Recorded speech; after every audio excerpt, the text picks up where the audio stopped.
Hi everyone, it's Clarissa from the Crafty Middle Sister here, and today I am going to be making a yummy, delicious, easy treat.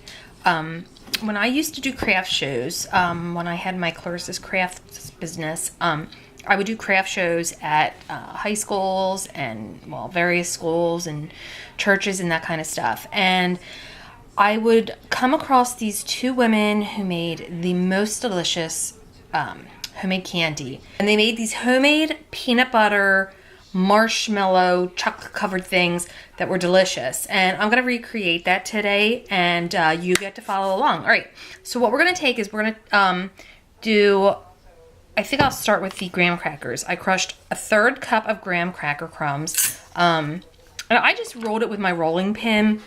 You could use your food processor if you want, but I didn't feel like getting it dirty and stuff just for this. So I simply used a rolling pin to crush them. All right, I'm also gonna use a 1/2 cup of powdered sugar, and I'm just gonna combine those right now.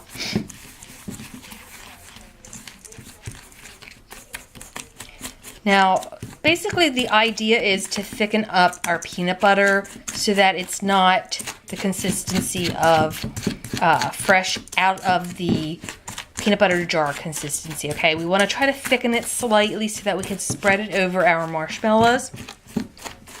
What we're going to do is we're going to take our marshmallows, cut them in half, put a little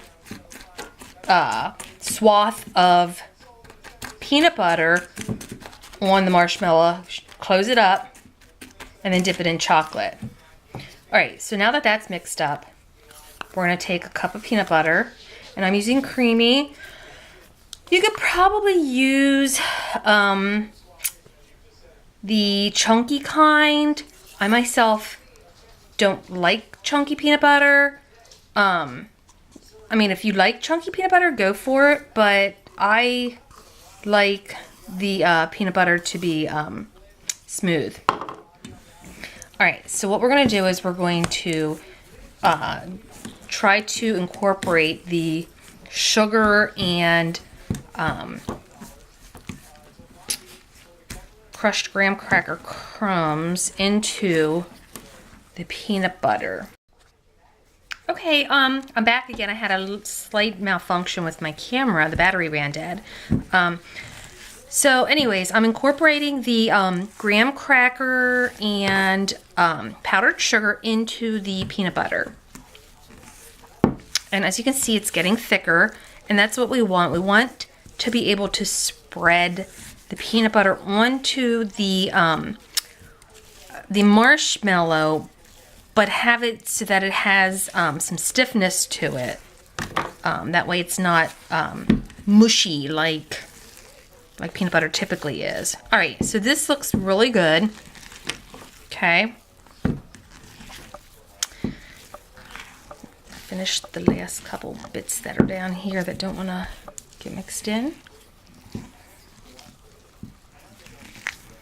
Okay, so there it is. Okay, it looks a little lumpy, but I mean, seriously, it's gonna go on, it's gonna be sandwiched between 2 pieces of marshmallow and then coated in chocolate. So it's not gonna make that big of a deal. It's not gonna be a big deal. All right, there we go. All right, next time I see you, we are going to be spreading the peanut butter between the marshmallows.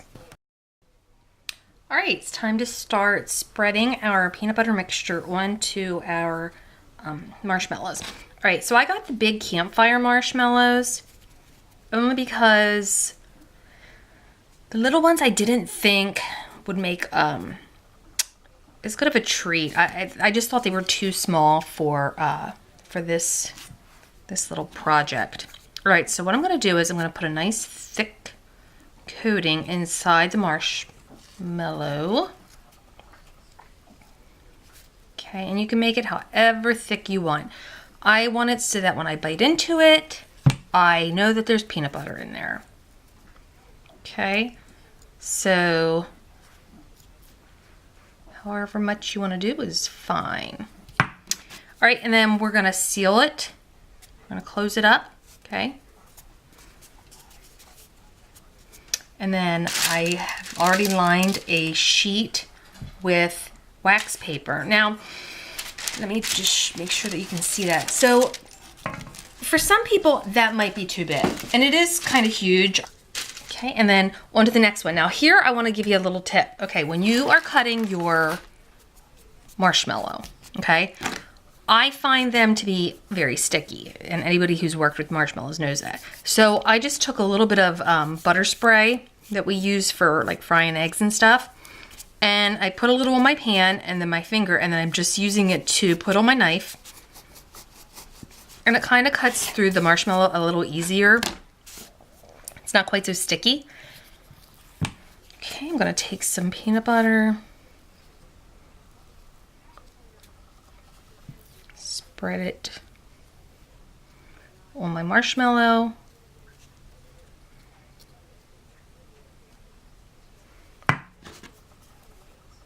Put my marshmallow back together. And I'm gonna do this until I fill this pan, or at least until I have enough that I think we can taste test them and see how good they turn out. And then we'll come back and we will dip them in chocolate. Okay, we're back and we are starting to coat our little peanut butter marshmallow bites with melted chocolate. Now, I probably should put more chocolate in my melter. This is what I have in it. It's kind of hard for you to see. I don't know if I can move my camera. Okay, there's what I have in. But I'm not going to right now. I have to make sure I have some chocolate left for my one daughter for her project that she wants to make. So what I'm gonna do is, let me move that so that I can see a little more.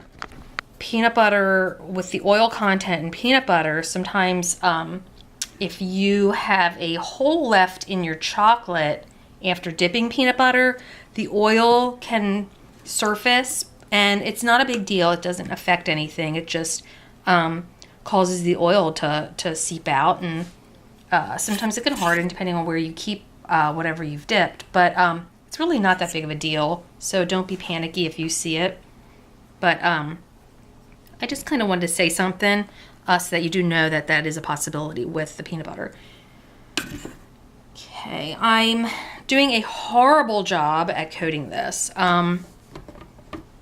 Like I said, they're huge. My melter's not big. I do love this melter, but it's not big. So it's pretty tough to coat a monster marshmallow, I will say. Okay, so I'm gonna take it out. You can kind of see what it looks like. It's not pretty. And I'm gonna try to fix it up best I can. Okay, cover all the parts of the marshmallow. And then we're gonna let that sit and harden.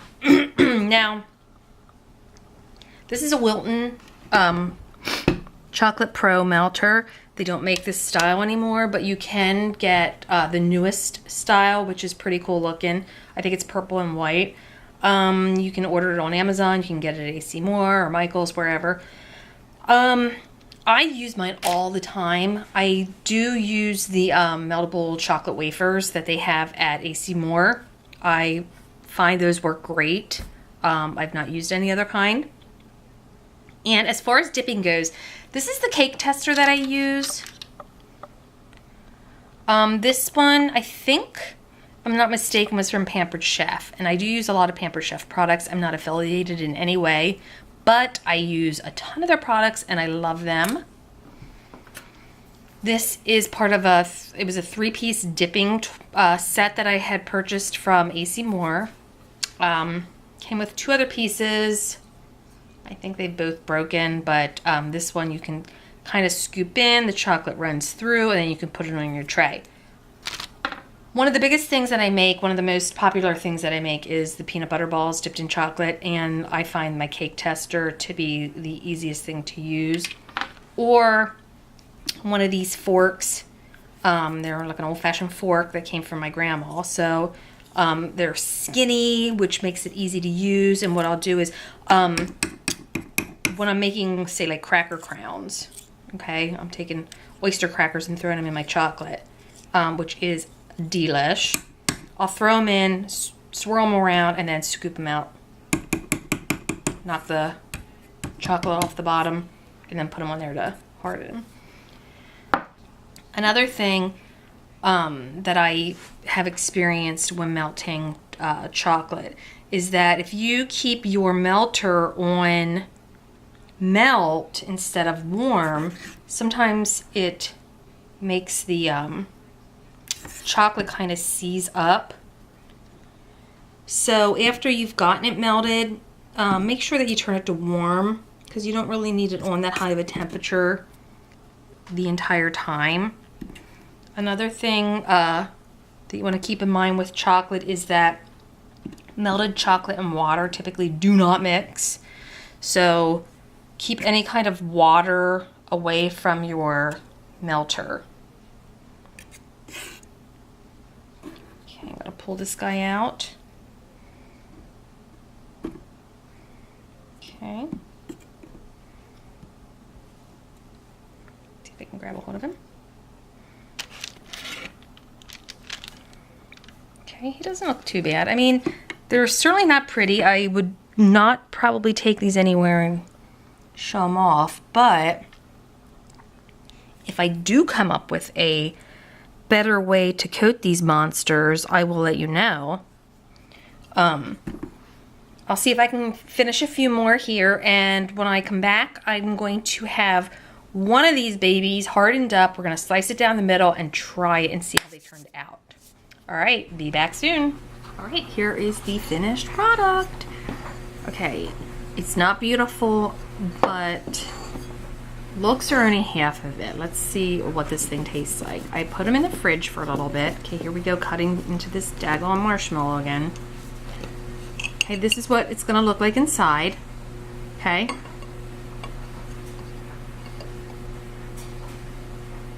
Yummy.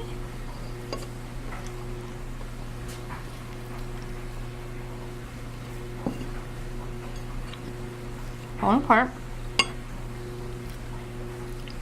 Delicious.